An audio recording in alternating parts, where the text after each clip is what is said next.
Life's funny, you know?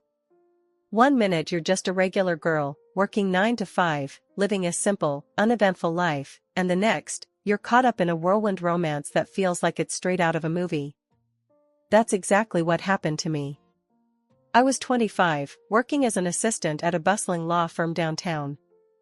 It was all about paperwork, court dates, and endless coffee runs. Not exactly glamorous, but it paid the bills. Then, at a friend's birthday bash, I met Alex. He was different, charming, with a rough edge that I found irresistible.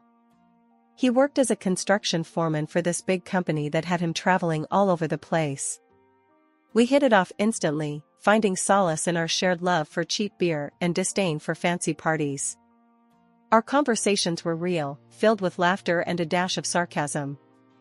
Before we knew it, a short, fiery romance blossomed between us.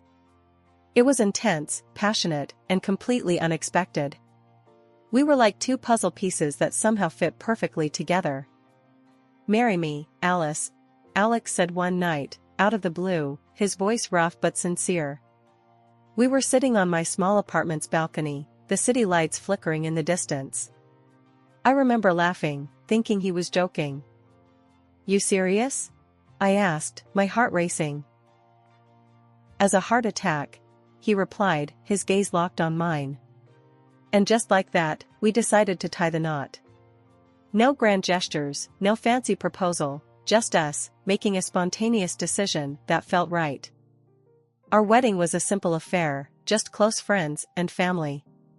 My parents had passed away years ago, so it felt bittersweet not having them there. But Alex's mom, Laura, she was like a rock, supportive and kind. She was all Alex had, and soon, she became family to me too. Life after marriage was different. I quit my job to focus on our family, welcoming our son David into the world not long after. Alex's job kept him on the road a lot, but we managed. Or at least, I thought we did. Laura was my go-to whenever things got tough. With Alex away and no parents of my own to lean on, she was my lifeline. "Hey, you're doing great, Alice," Laura would say, her voice always soothing. She had this way of making you feel like everything was going to be okay, even when the world seemed to be falling apart. It wasn't long before the cracks started to show. Alex's business trips got longer, and the money wasn't flowing as freely as it used to. I couldn't shake the feeling that something was off. I remember confronting Alex about it one night, after putting David to bed. "What's going on, Alex? You're barely home, and we're struggling to make ends meet," I said, trying to keep my voice steady. "Ah, come on, don't start with that again. You know I'm doing this for us," he snapped, his tone harsher than I expected. "But it doesn't feel like us anymore. It's like you're living a whole other life," I pushed back, feeling my frustration rise. "You think this is easy for me? You think I enjoy being away? You have no idea how hard I'm working," he retorted, his face tense. The conversation went nowhere. We ended up going to bed angry, the silence between us heavy. I lay there, listening to his steady breathing, feeling a million miles away from the man I married. When David turned 5, Alex dropped a bombshell on me one evening as we were clearing up dinner. "You need to start working, babe. Can't just be me bringing in the dough anymore," he said, not even looking me in the eye. I remember freezing, a plate in hand. "Work? But what about David? Who'll pick him up from school, do the house stuff?" I asked, trying to keep my voice steady. "We'll figure it out. Lots of moms work and manage just fine," he shrugged, as if it was the most obvious solution in the world. So, I found myself a job as a manager at a small car repair shop. The pay wasn't great, but it was something. My days became a blur of work, school runs, and trying to keep our little home from turning into a disaster zone. Alex's contributions dwindled with time, and his business trips stretched so long, I sometimes forgot what it was like to have him around. One night, after putting David to bed and sitting down with the bills, worry gnawed at me like a hungry rat. I dialed Alex, who was supposedly on another one of his never-ending business trips. "Alex, we need to talk." The money's not stretching as far as it used to. What's going on? I asked as soon as he picked up, my voice tight with worry. Oh, not this again. Alex groaned from the other end, his voice laced with annoyance. I'm busting my ass out here, and this is the thanks I get? You nagging about money? I recoiled as if slapped. I'm just trying to understand, to figure out how we can make things better, I said, softer this time, hoping to steer the conversation into calmer waters. Well, maybe if you managed our finances better, we wouldn't be in this mess, he retorted, adding insult to injury. I felt a lump form in my throat, guilt and anger warring within me. Fine. Just try to come home soon, okay? I said finally, the fight draining out of me. Yeah, whatever, Alex muttered before hanging up. I sat there, phone in hand, feeling more alone than ever. It was clear something was wrong, but I couldn't put my finger on it. And with Alex growing more distant with each passing day, I felt like I was staring down a long, dark tunnel with no light at the end. It was just another one of those days, you know? The kind where you're running on autopilot, trying to keep all the balls in the air, work, kid, house. But David, bless his heart, had just brought home this report card that was nothing short of amazing. I was bursting, had to share it with Alex, thinking it would be a nice break from whatever chaos he was wrapped up in. So, I called him, my heart kind of doing that fluttery thing because, despite everything, part of me was still that girl who fell for the charming guy. The phone rings, and I'm picturing him picking up, maybe smiling, when he hears the news. But nah, life had another curveball ready. A woman answers. Not just any woman, but the kind whose voice drips with a mix of annoyance and superiority. Yeah? Who's this? She barks into the phone. I'm standing there, phone pressed to my ear, feeling like I'd been sucker punched. I'm his wife. I managed to spit out, my voice a mix of shock and anger. Who the hell are you? Oh, honey, she says, and I can almost hear the smirk. You must be the sad little wife. Listen up, he's in the shower. And you? You need to stop calling. Stop asking for money. He's got a real family now. My world stopped. Just like that. It felt like I was falling, and there was no ground in sight. I hung up, my hands shaking, my heart shattered into a million pieces. Without thinking, I dialed Laura, Alex's mom. She's always been more than just a mother-in-law to me, she's been a friend, a confidant, a lifeline. Laura. I choked out, the moment she picked up. You won't believe what just happened. Laura's voice, usually so calm and soothing, went ice cold. Tell me everything, she said, and so I did. I told her about the woman, the words that felt like daggers, everything. There was a heavy silence, and then, I'm coming over, Alice. We're going to sort this out, Laura declared, her tone brooking no argument. When she arrived, her face was set in a way that told me she was ready for war. We sat at my kitchen table, cups of tea untouched in front of us, and hashed out a plan. Laura was furious, more so than I'd ever seen her. I'm calling him, she announced, pulling out her phone with a determination that was almost scary. The conversation was short and anything but sweet. Alex refused to talk, told his mom to mind her own business, to tell me to stop bothering him. But Laura, oh, she was magnificent. You listen to me, she said, her voice steel wrapped in velvet. You're about to lose everything. I'm disinheriting you. Everything goes to David. Hanging up, she looked at me, her eyes softening. We'll get through this, she said, reaching for my hand. We're stronger than his cowardice. I landed a job at a local bakery. Baking had always been my thing, a way to lose myself in something simple and sweet. The owner, Mr. Jacobs, was a gruff old man with a heart of gold buried somewhere deep under his crusty exterior. Listen, I don't have time for people who aren't serious. You gonna work hard, or are you gonna waste my time? He barked during the interview. I looked him straight in the eye, my resolve steeling. I'll be the hardest worker you've got. Just give me a chance. He must have seen something in me, some spark of determination, because he grunted, "All right, you start Monday. Don't make me regret it." Working at the bakery was a lifeline. It was hard, sure.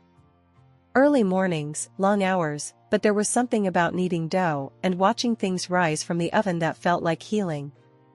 Like I was building something new from scratch, just like my life. Laura was a godsend. She stepped in to help with David, picking him up from school and helping with homework. Our evenings were spent at her place or mine, going over the day, sharing meals. We were a team, me, her, and David against the world. One evening, after putting David to bed, Laura and I sat down with a cup of tea. "You're doing good, Alice," she said, her voice soft but firm. "Some days are better than others," I admitted, staring into my cup. "But I'm trying. For David." "That's all you can do. Try. Keep moving forward. Alex, he made his choices. Now we make ours." David and I settled into this new rhythm, with Laura's help. The days were long, but there was this sense of purpose that kept me pushing forward. It was during one of those late nights, after a long shift at the bakery and David was sound asleep, that I made a decision. I was going to file for divorce. I couldn't keep living in this limbo, tethered to a man who had so clearly moved on. The next day, I called a lawyer, a friend of a friend who didn't charge me an arm and a leg. "I want to file for divorce," I told him, my voice steady. "And I want to sue for alimony for David. He shouldn't suffer because his father made selfish choices." Then, the call came. "Alex."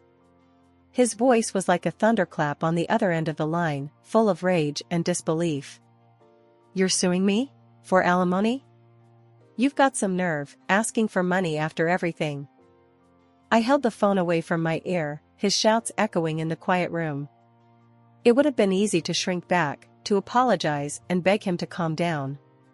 But I was done being the meek and mild wife he thought he could bully. "I'm not asking for me," I shot back, my own anger rising to match his.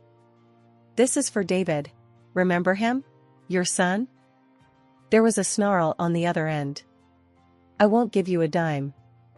And I'm not signing any damn divorce papers." I could feel my heart racing, but my voice was ice cold as I replied, "You'll talk to my lawyer. This isn't up for discussion." And with that, I hung up, ending the call and, in a way, closing the chapter on the man I once thought I'd spend my life with. The divorce was messy, dragged out by Alex's stubborn refusal to cooperate. But in the end, the court ruled in our favor. The judge granted the divorce and ordered Alex to pay alimony for David. It was a victory, bitter, but necessary. After the dust settled from the divorce and alimony battles, life found a new kind of normal. The bakery job was going well, and I was slowly putting away some savings, hoping to give David something resembling a stable future. But as David grew into his teenage years, I started noticing the gap between us widening. One evening, after a particularly long day, I tried to breach that growing chasm. David was at the kitchen table, buried in his homework, or so it seemed. "Hey, how's school going?" I asked, trying to sound casual, hoping for just a sliver of conversation. "It's fine," he mumbled, not looking up from his books. That was his standard answer these days, fine, a word that managed to say nothing at all. I sighed, leaning against the counter. "You know, I saw a flyer for the science fair. Thought maybe you'd be interested?" David shrugged, the universal language of teenage indifference. "Maybe." The conversation ended there, David retreating back into his shell, me left standing alone in the kitchen, feeling helpless. It was a feeling I'd become all too familiar with.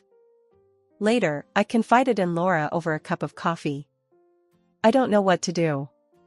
He's slipping away from me, and I can't seem to bridge the gap." Laura sipped her coffee, her brow furrowed in thought. "Teenagers are tough, but he'll come around.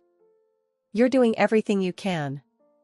Her words were meant to be comforting, but they couldn't shake the feeling of dread that had settled in the pit of my stomach.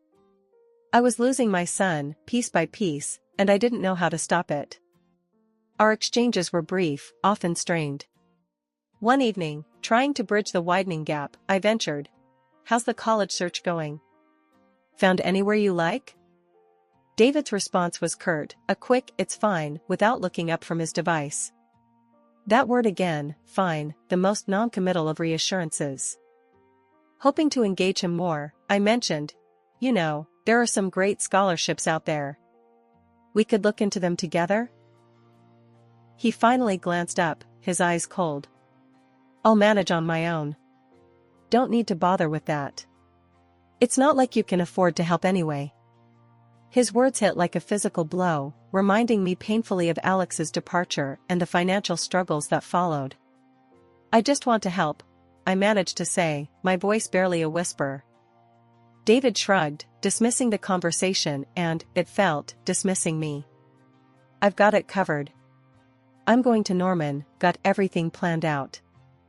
The finality in his tone left no room for argument. He went to college, leaving not just our home but our city, diving into a new life where I seemed to have no place. Calls became rare, then stopped altogether. Holidays came and went without his presence. I sent messages, holiday greetings, and a bit of money when I could scrape it together, clinging to the hope that he still needed me in some small way. Years rolled by, and the void between David and me felt like it had cemented into something permanent. That was until one ordinary day turned extraordinary by gossip that felt like a slap across the face. My son, my David, was getting married. The news didn't come from him, though. I wrestled with the shock, disbelief coursing through me, before I picked up the phone. My heart hammered against my ribs as it rang, each tone a drumbeat to the impending confrontation. "David," I breathed, barely containing the whirlwind of emotions. "Is it true? You're getting married?" There was a pause, a silence that stretched too thin, before he replied, his voice a mixture of resignation and detachment. "Yeah, it's true. I didn't think you'd care to know." The words stung, more than I'd anticipated. "How could you think that?" "David, you're my son. Of course, I care." Another pause, this one heavier, loaded with unsaid things. "I'd prefer it if you didn't come. I just don't want you there." The finality in his tone shattered any hope of reconciliation. The call ended with pleasantries that felt hollow, leaving me staring at the phone long after the line went dead. Laura, when I told her, was aghast. "That's not right. There's something more to this, I'm sure of it." Her conviction sparked a flicker of hope, or maybe it was stubbornness, within me. With a resolve that felt like defiance against David's wishes, I decided to go. Not to make a scene, but to show them all, that a mother's love isn't so easily dismissed. Laura, bless her, stood by me, a united front against whatever lay ahead. We found out the wedding details through a mix of sleuthing and sheer luck, courtesy of David's more talkative friends. An expensive gift was purchased, a silent testament to my love for him, regardless of the chasm between us. Laura and I, a duo driven by a mix of determination and apprehension, arrived at the restaurant. The venue was buzzing, a hive of activity and festive cheer that felt alien to me. We entered, unnoticed at first, the anonymity a small mercy as we took in the scene. There was David, looking every bit the groom, and his fiancée, radiant. And then, like a ghost from the past, there was Alex, with her, the woman who had helped him tear our world apart. David's reaction to seeing us was a storm of confusion and anger. "Mom? Grandma? What are you doing here?" His voice was a mix of incredulity and irritation, the sight of us an unwelcome surprise. I stepped forward, the weight of the gift in my hands grounding me. "I came to give you this, to wish you happiness," I said, my voice steadier than I felt. "You're my son. I had to be here, even if you didn't want me to be." His gaze flickered to the gift, then back to me, a storm of emotions playing across his face. "I told you I didn't want you here," he said, each word a blade. Laura, ever the peacemaker, chimed in, her voice soft but firm. "David, we're not here to cause a scene. We just want to wish you well. That's all." The tension was palpable, a living thing that wrapped around us. Guests stared, whispers fluttering like leaves in the wind. The air was thick with tension as David confronted me with accusations that cut deep. "You cheapskate," he spat. "You couldn't even pay for my college or help with the wedding. I'm so ashamed of you, living in that tiny apartment like a loser." My heart sank as I listened to his cruel words. I had always tried my best for him, but it was never enough. Then it hit me, he knew about his father. He had found out that the man I had hidden from him for all these years was a co-owner of a construction company, living in a mansion. And he had chosen him over me. "Why?" I whispered, my voice trembling. "Why didn't you ever tell me?" Alex stepped forward, a smug look on his face. "I had a sudden change of heart," he lied. "Paternal instincts, you know." I knew he was lying, but what could I do? My son had betrayed me, and now his father was rubbing it in my face. Just then, my son opened the gift I had brought him. His eyes widened as he saw the expensive watch inside. "Where did you get this?" he asked, his voice filled with disbelief. "Your grandmother gave me some money," I said. "I started my own business, baking. It took off. I've opened several branches now." David looked out the window and saw my new car parked below. He rushed over to me, his face softening. "Mom, I'm sorry," he said. "I was wrong. I shouldn't have said those things." But it was too late. I had been hurt too deeply. "You're just like your father," I said. "You betrayed me." At that moment, Laura stepped forward. "I've decided to change my will," she said to David. "I'm leaving what I have to your mother. You and your father, you've made your choices." My son's face turned ashen. Alex lunged at his mother, screaming that he needed the money. What? That was supposed to be my backup plan. I invested in his education for this. I didn't need David, but his future inheritance. The scene descended into chaos, Alex's mistress joining in, her voice shrill with panic. "We need that money. Without it, he's facing jail time." But Laura just smiled and said, "You're on your own, son. You made your bed, now you have to lie in it." I looked around the room at the people who had wronged me. My ex-husband, my son, and his mistress. They were all broken and alone, and I felt a strange sense of satisfaction. Laura and I left the venue, the heavy door closing behind us felt symbolic, like the end of a chapter. 6 months after the dust had settled, my phone rang, and on the other end was the last person I expected, or wanted, to hear from, Alex. "Hey, it's me," he started, his voice laced with a desperation I hadn't heard before. I need your help. I'm in deep, really deep. If I don't come up with some cash, they're gonna throw me behind bars." The audacity of his request left me speechless for a moment. After everything, he had the gall to ask for my help. "You've got some nerve," I finally managed to say. "After everything, you think you can just call me and ask for money?" I know, but you're the only one I can turn to," he pleaded. The sound of his begging was almost surreal, a stark contrast to the man who once held himself so high above me. I let out a bitter laugh. "You made your bed, Alex. It's time you lay in it." And with that, I hung up, a sense of finality washing over me.